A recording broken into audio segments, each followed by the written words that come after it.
Hello, my name is Richard Hartell and I lead a global practice for Publicis Media called Business Transformation.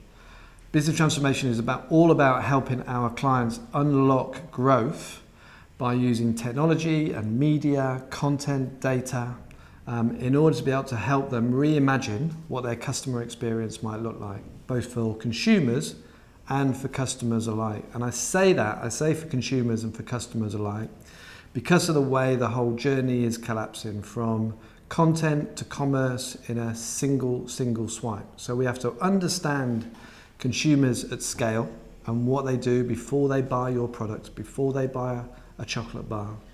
Right the way through after that to how we're giving them an experience and how we're going to bring them back to buy even more.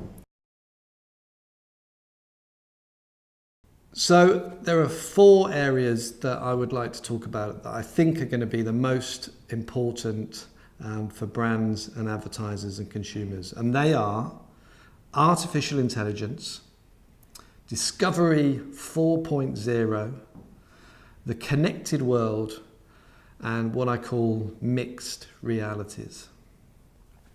So the first area that I think is going to be the most disruptive and transformational for people and brands is artificial intelligence. Now, artificial intelligence, people get a bit scared by the concept of artificial intelligence. If you've watched Westworld or if you've watched any kind of movies around robots taking over the world, often that gives us quite a scary view of what artificial intelligence actually might be. But in reality, all artificial intelligence is the ability for computers to make decisions and answer questions much faster than us fallible human beings can do. And because there are so many quick questions that need to be answered today, actually handing that over to machines and to computers is not a bad thing. It's not a bad thing. And there are so many quick decisions and quick reasons for advertisers to understand their consumers in real time, super fast, that actually handing that over to a computer is much better than giving it to a human being to try and do. Because today we have a vast array of data available to us, number one. And number two, we have more computing power than we've ever had before. If you put those two things together, what you have is the ability to be able to answer these questions using artificial intelligence.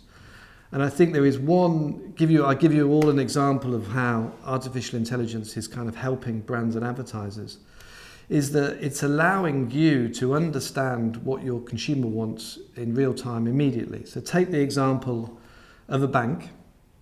A consumer can walk into a bank, and if you know enough about that consumer already, artificial intelligence can tell you the reason why that consumer's walked into the bank, whether that consumer is looking for a savings account, a mortgage, whatever it might be, so that you can provide that service to that consumer straight away, not get it wrong, not mistake them for another human being, and give them the service they want in real time.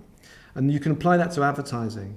So you know when a certain customer is more likely to buy one of your products than another product, so you can serve up the right piece of advertising at the right time to that consumer. But artificial intelligence will also be incredibly disruptive for all of us in terms of our jobs and our employment. According to Forrester, it's estimated that by 2019, 25% of all jobs will be impacted by artificial intelligence.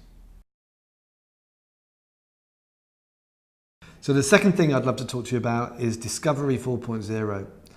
If you like, Discovery 1.0 was what we've all known for many years, which was how people discovered brands quite naturally through television, through radio, print, outdoor, posters, cinema, all of those things. But around 15 years ago, 10 years ago, that got completely disrupted by Google, when Google came along, and all of a sudden people started discovering brands through search. And that changed a lot of how brands got discovered, and still is changing how brands get discovered.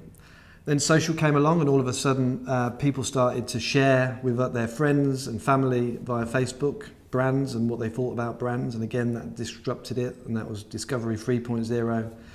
But I think we're about to enter what I would call Discovery 4.0, which is how the next level of social, through things like Messenger and the integration of what I just talked about in terms of artificial intelligence, are going to completely change it all over again and going to change how people discover brands. So chatbots, what are chatbots all about? So chatbots are this way in which within people's kind of natural messenger stream, they can use, or artificial intelligence suddenly starts to serve them up interesting ways that are totally natural to what they're looking for, what they're talking about, and even what they're thinking about.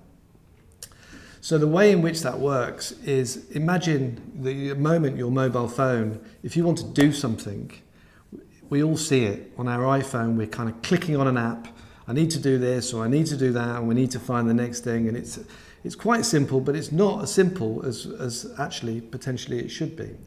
So all of that activity is going to start to move into Messenger. So why Messenger? Well, Messenger is already growing at a faster pace than even search or social did.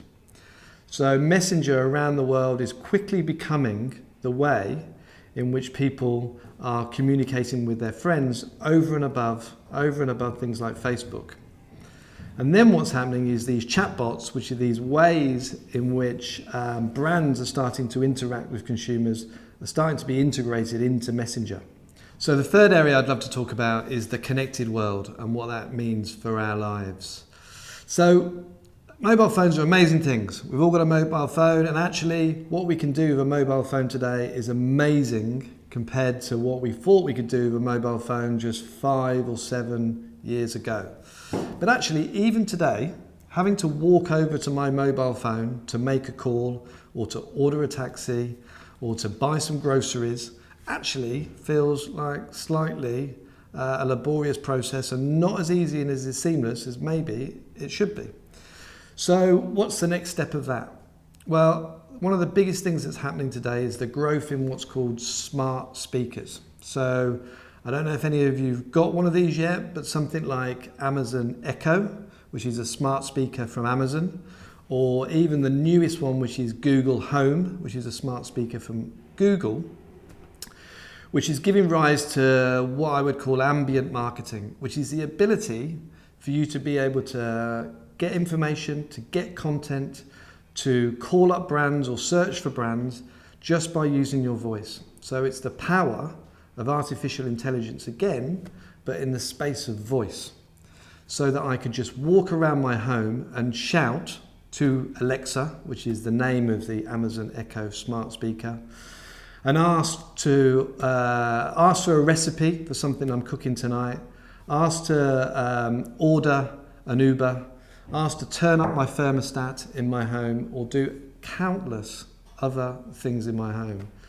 And these smart speakers are growing hugely in the United States already.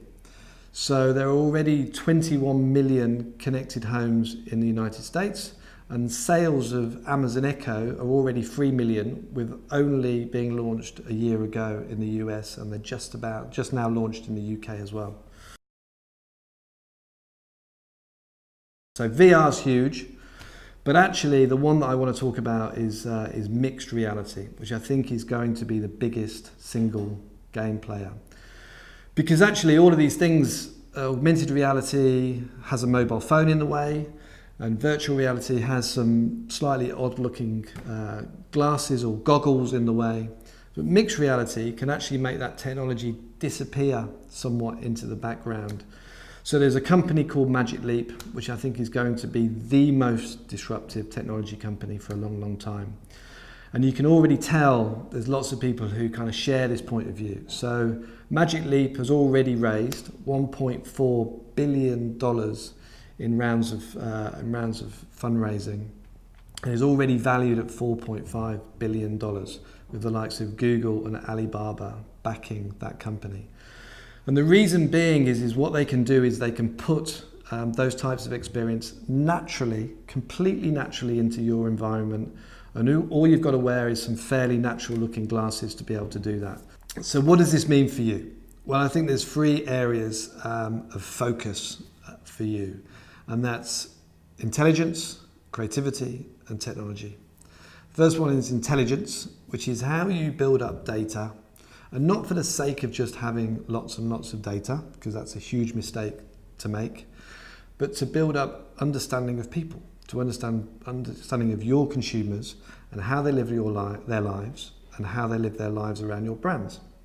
So it's building up data and understanding of them on the individual level so that you know how to serve them in real time, what they're looking for, what their hopes, what their dreams are, and how you as a brand can play a role in that. So data can play a great role, but ultimately it's the end product of the data, which is understanding people and the intelligence around that counts the most. So that's number one.